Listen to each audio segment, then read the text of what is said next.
pronounce your last name and then tell people where you're from. That's a good start to it, right? Name's Daniel Ijigbamigbe. Wow. Daniel Lee for me, baby. Daniel Lee, it is. Yeah, yeah. In the military, when I served, at some point they just called me Alphabet because we go by last names. And then the guys who tried and put in the effort called me EG. So they EG. stopped at the third letter, right? Okay. I love that alphabet, man. So when I see you next time, if I just holler at, you'll know who I'm chatting at. Like, hey, what's up, E? I got Just I just got call me Daniel. Daniel's the name. Daniel is it. That's it. That's it. Daniel, what areas? Now, again, I know Georgia and Carolina, but your home office is where? Yeah, my home office is in Augusta, Georgia. Augusta is actually on the border of Georgia and South Carolina. Okay. So literally, the city of North Augusta is in South Carolina. So Yeah. that's how on the border we are. You know, Okay. and both states are divided by the Savannah River, right? So I service both sides of that river and in both states. So on the Georgia side, we have Augusta, Evans, we have Grovetown, we have Appling, Harlem, you know, Hephzibah. We also have a military base nearby that went from being named for Fort Gordon to Fort Eisenhower. So that's on the Georgia side.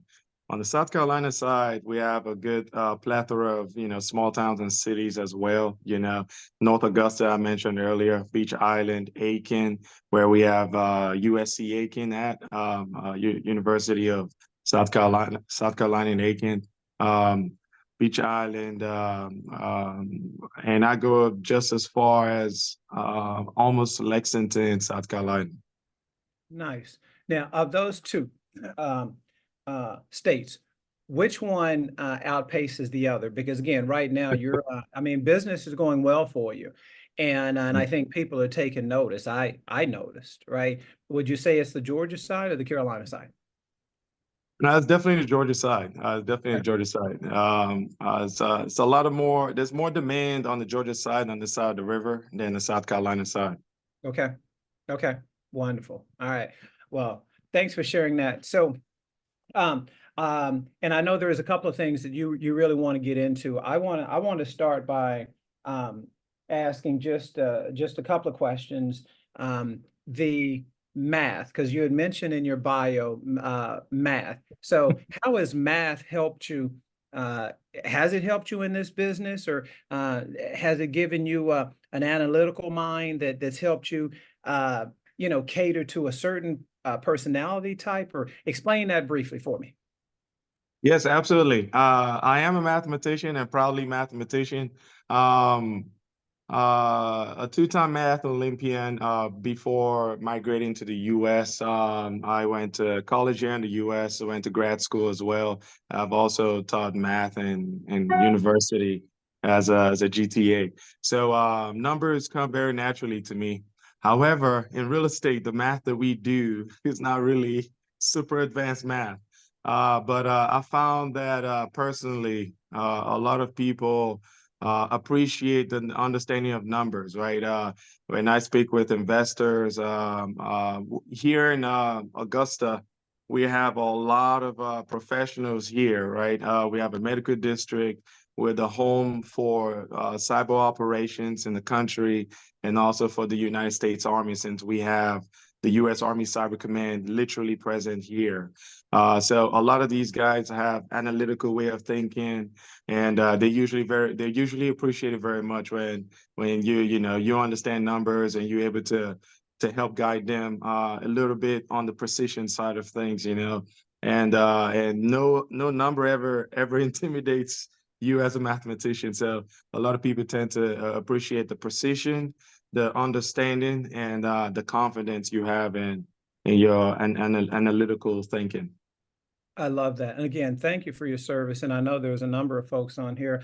I see Cousin Mo's on here. And again, we appreciate all you guys for what you did and what you're currently doing. I think you guys are just such a shining example of what it is to be human and not categorizing yourself in this political climate that we live in. And I won't get into it because it can get heated and it frustrates me. But again, we thank you for that. So without further ado, I know there's a couple of things that you'd really like to share that's on your heart. So feel free. The floor is yours.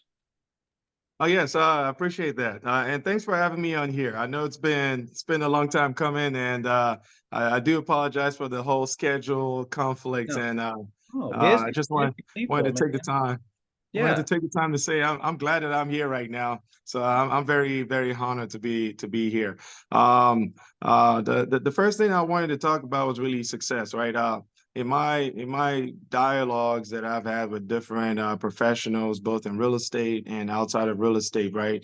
That word gets thrown around quite a bit, and you know the market changes all the time. The economical picture changes all the time, and we find ourselves as entrepreneurs, trying to figure out the balance, right? Regardless of depending on the market that we find ourselves. And well, what we tend to define what we pursue is success, right? So then it helped me beg the question, or motivated me to beg the question, what exactly then is success, right? And just wanted to share with my fellow realtors and say, look, success is not a number. It's a mind. It's a mind space. It's a feeling, right? And understanding your big why helps you understand what success is for you, right? Why do you wake up every morning to do what you do, right? And it's a you thing. It's a personal journey, right? Success is that feeling that you personally desire, regardless of how much closings you have, regardless of how much money you have, and most importantly, regardless of how much closings and money another person is making, right? We're in a field that I like to describe as a field of a lot of crowd mentality population. Everyone hears this one nice bright idea and they run off towards that direction. It's just kind of what I've observed. And again, everyone's pursuing that success, and talking about being a mathematician and a two-time math Olympian, right? Whenever you go sit on those tests, right? You've prepared. You've taken years and years, every day of your life to prepare. When you're sitting there taking that test, at that moment, right? As long as you pass, right? You don't care what else is going on with someone else, right? You're like, I passed. I feel successful as long as I didn't fail and I feel accomplished or whatever that feeling is, right? So again, this mindset helps a lot to be a lot more gracious, graceful, if that's the word, to your own self. It's good to seek help with others. It's good to understand what's working good for others.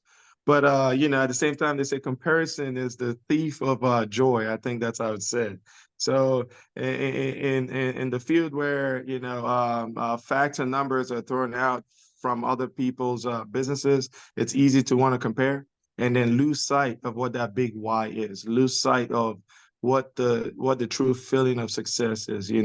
I've seen people who uh who have made $500,000 a year still not feel successful. They still feel not accomplished. And then when I ask some of them, it tends to be because they're comparing themselves with someone else. And quite frankly, I don't know the exact number with what the percentages are, but I know in America today, if you make 200,000 plus, right, you're like in the very top percentage of earners, and two things about that, right? So the first thing is if you're making 200,000 more a year and you're in the top percentage of earners in America, that means number one, forget what's going on social media, right? If you're in the top 10% earners, for example, right? So that means social media tends to make it seem like, everyone is in that top 10%, but it's top 10%. So that means only 1 out of 10 people are in that bracket, right? You're doing pretty well. Of course, we want to improve, we want to build more, we want to be more, which I believe we should pursue. But to get to the next step, you've got to appreciate what you have. You got to appreciate how far you've come to get there, right? So that then ties to the next thing I wanted to talk about was a mindset, right? So success is one of those things that, of course, you have to wrap your mind around and define for your own mind, because you're gonna have good days, you're gonna have bad days, right? But as long as you're very clear in your mind on what you're seeking, what your big why is, what that goal is, what that purpose is, what that success looks like to you, then that helps you get that feeling. That helps you feel and keep that motivation, right? So now with the mindset, I know we had our, NAR settlement situation. I know we've had the market situation with recessions. I know we've had situations with, the buyer pool inventory. We're always going to have situations, right? It's never going to be a utopia. However, when you keep the right mindset, right? You keep the right mental agility, right? And you keep the right abundance outlook, right? That helps you in any kind of market. Hold steady, right? And holding steady is very key, right? A ship has to hold steady, whether the seas are calm or they're stormy or crazy, right? So holding steady and having that mindset is very, very key. The thing about having a good mindset, it's not just a personal thing anymore. It becomes contagious, right? And not just contagious to your counterparts and colleagues, it's also contagious to the rest of your community. So the folks tend to want to gravitate towards that realtor, that real estate professional who is obviously holding steady, right? If you're coming from a place of negativity, you're not coming from a place of abundance. People are not looking for that, right? People are wanting to come work with someone who's coming from a place of, we'll figure it out, right? I will find a way to figure it out for you. Because the numbers have probably changed, but last time I checked the stats, a house is sold every 8 seconds in America, right? So it's probably longer than 8 seconds now. But we'll say, for the sake of conversation, every minute a house is sold in America, right? So if someone is figuring it out every minute in America, right? Why can't it be you, right? Why can't you be the catalyst to make it happen for them, right? So in the case of the 80-20 rule, while 80% of people are panicking and flipping out and focusing on what's negative and what could go wrong and why this could go wrong, right? There's that smaller bracket of people who hold steady, right? So holding steady, I guess, would be the topic of this sermon, if this was a sermon, right? So this has been a great year for me so far. It's a great year for a lot of people so far, and we're not doing anything magical, right? We don't have any secrets, right? It's no secret book that's locked up in a safe that only few people have access to the codes to the safe, right? We holding steady, right? The fundamentals don't change, right? So it's the folks who can apply the fundamentals with the right mindset and hold steady that attract the real kill, right? It's the same thing with not to go too military here, but at one point I worked with snipers, right? So a very good sniper understands this concept, right? So let me say hunters, right? A good hunter understands this concept. So they hold steady, they stay still, they keep focused, they keep the fundamentals, and their sights is literally set on the goal. So the buck or whatever they're hunting might not walk into that line of sight or that path of fire every second, but they're ready for when that opportunity arises, right? So the bug bites, the temperature cools or it gets warm, they still stay steady, right? So mindset is really, really key. A lot of already successful people also require you to have that mindset, right? Because a guy who's worth 7, 8 figures, right, shows up and he's wanted to do some big things and he's heard great things about you, or has ran into you at a networking event, you know, the thing that keeps a person like that is because they see or recognize that same level of mindset that they had to get to where they are in you, right? So mindset is really everything, right? And this market that we currently in is really a good it's a really good field, a real good sample for us to practice that mindset. Well, Daniel, let me insert just a couple of things, and I love the fact that you're talking mindset because I wish that I'd created the quote. I might not even articulate it properly, but what we know is your attitude helps determine your altitude, right? So don't forget that. And I think in the climate that we currently find ourselves, I don't think we need easy. We're not looking for easy. We're just looking for an opportunity, right? That's So right. again, stay focused on opportunity because it's not easy. And if it was, everybody would do it, right? That's right. That's right. But it's not for everybody, that we know. So before we leave, I think it's beneficial to know because again, your numbers are trending way up. Where does the business come from? Because again, you like me, you don't buy leads, and again, I don't criticize those that do. But where does it come from? Yeah, so it's very organic, right? My entire brand business, my entire being is absolutely organic with how I network with others and tap into the community I find myself, tap into whatever network I find myself in. Anyone who's heard me speak of or have had any deep conversations with me would have heard me say something about how we always talk about sphere of influence. I don't believe we have one sphere of influence. I think we have multiple spheres of influence, right? And we're just trying to basically get close enough to the nucleus of all these spheres as possible. So in terms of business, I do it the very hard way, right? And I believe doing it the hard way is it's actually a pretty good way to go. Just like you said, not looking for easy. So the hard way is slow, but it's very steady, right? I'm physically out there everywhere, right? I'm part of many different spares. Of course, you know, being a retired Army captain, being next to a military base, having connections with the housing and the director of housing at the base, and every one I can get connected to on the base and off the base that's in the active service community or veteran community. That really was where I started.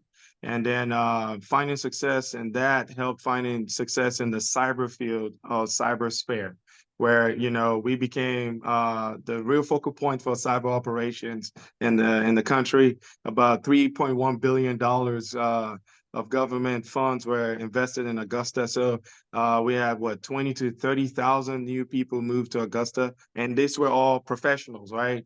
And no kidding, right? Like a majority of that population of people were, you know, six-figure earners, right? So for me, I saw that as a very solid sphere to tap into.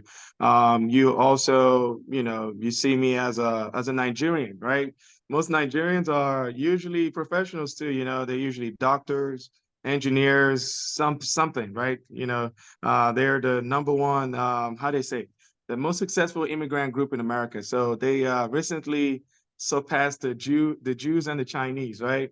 So being plugged into that community and that sphere has helped. And then, of course, you know, getting connected with the investor sphere, attending the local investors association meetups, and then, you know, I just really had to impress one investor who then sung my praises to the rest of the investors, right? And then a small investor becomes a big investor, and usually that big investor becomes like a big developer or something, right? So I started feeling really honored that you know you have investors who would then trust you with their own personal properties and their own personal relocations and things like that. So going to all these events is very key. We home to we're home to the Augusta Nationals, the host of the Masters. I'm drinking from the cup. If you've seen this logo before, we're the biggest golfing event, sporting event in the world, right? And it's homed here in Augusta, right? So, and as such, one of the sponsors for that event is Rolex. So, if you're in the Rolex world, you will understand that there are not many Rolex ADs in the world that authorized dealers, right? So I plugged myself in there. I'm one of 33 members of the local watch club that we have by Rolex. I'm probably wearing my Daytona right now. You know, in that circle, you have a lot of quality individuals, right?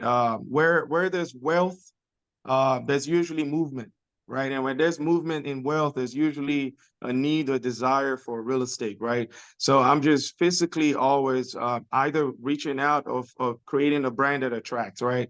But either way, I'm moving. I'm doing something to plug myself in these spheres. I host events at my house, this house that I live, and I have my doors open to clients, meet and greet, charcuterie. How do you say that word? Right? Yes, yes, yeah, Charcuterie. Yeah. yeah. So, so Another alphabet. There you go. right, another half a set of alphabets right there, right?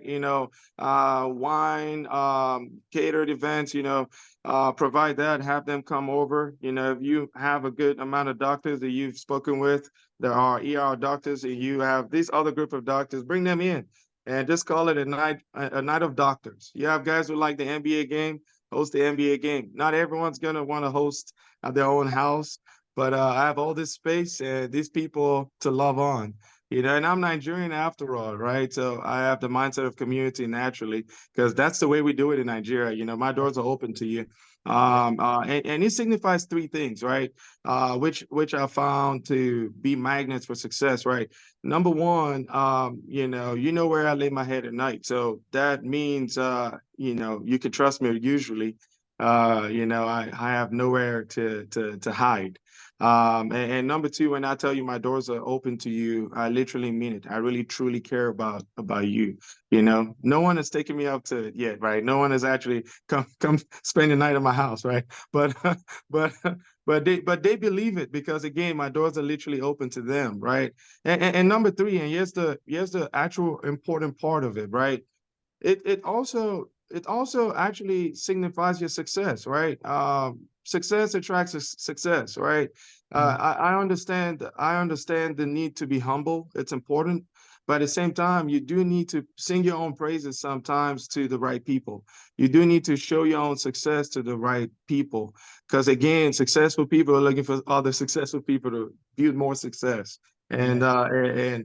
again, if you can't be attracted to them with your own success, then what then is the use of having your success, right? So that's basically what it is about, establishing this organically for me. Really truly love on these people. I mean, love is an action, right? I mean, love is many things, but love really is an action, and you have to live it daily. Live it so much so, right? If you need to start at a script that becomes a reality for you, do that. Do whatever works for you. But you definitely have to love on these people and make them understand and truly believe that you do love them, right? I tell my clients all the time, I love you. They don't hear it all the time, not just from yourself or realtors, but from people generally. People just love has become a very hard commodity to come about. So if people really truly feel loved, you will earn their trust. And if you earn the trust, you get them where they need to go so you can get to where you need to go.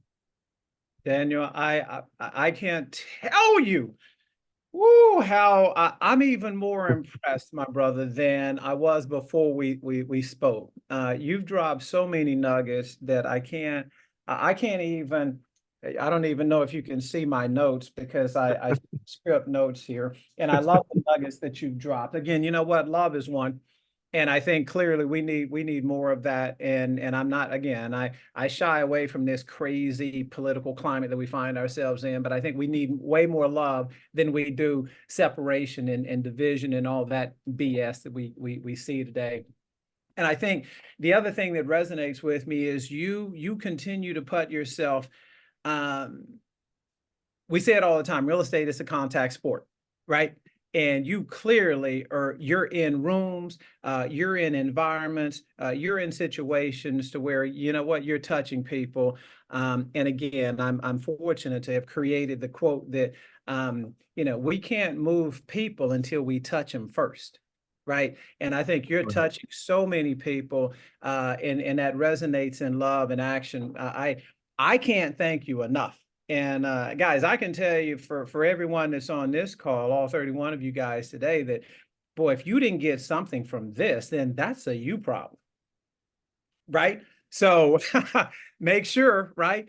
Use it. Let's not just be an intellectual tourist, right? Let's not just hear it and put it on a shelf. Let's do something with it, right? Let's go touch somebody. Let's go love on somebody. Let's put ourselves in a room with other big thinkers, right? We've got so many eagles on this call each and every week. And that's why I love being here, because I can assure you this community, regardless of whether we go from Augusta to Prescott to LA to Atlanta, we've got so many folks on this call that we all think the same way. And that's you know what, let's go serve and serve at a high level. So anything else, then you got a few more minutes. Anything else you need to impart on us? Is there something that you'd love to share that, you know what, not many people know? Yeah, I love what Monique just said. I just started a group in my house, and I think that just disappeared. Yes. Yeah. Again, Yeah, just safe space, right? And thanks for sharing, Mo. It's so good to have Mo on the call. It's always so absolutely. good to have Mo. She is a Um, leader just like you. And again, that's why you're here, because you're leading, and we got so many impressive leaders around the country. And I love learning from everyone. And that's the reason why, I mean, I'm selfish, right? I get you to myself, but then, you know, there's a few other folks who like to chime in and also hear. So thanks for sharing. And thanks. And again, if there's somebody that that also is an eagle that's soaring high, that should be here, reach out to me and let me know who that is, because again, I'd love to invite them in. right. Yeah. One last thing, right? Take care of your health. Take some time, go get some sunlight, go for a walk. You don't have to be the guy with the six packs or the lady with the perfect Coke bottle body that attracts people on social media, right? Do it for yourself, all right? Be healthy, right? You need to be healthy, right? Health is wealth, and you only got one body to take care of it. Amen. And you know what? You had mentioned it before. I mean, we see so many people that are Facebook famous, right?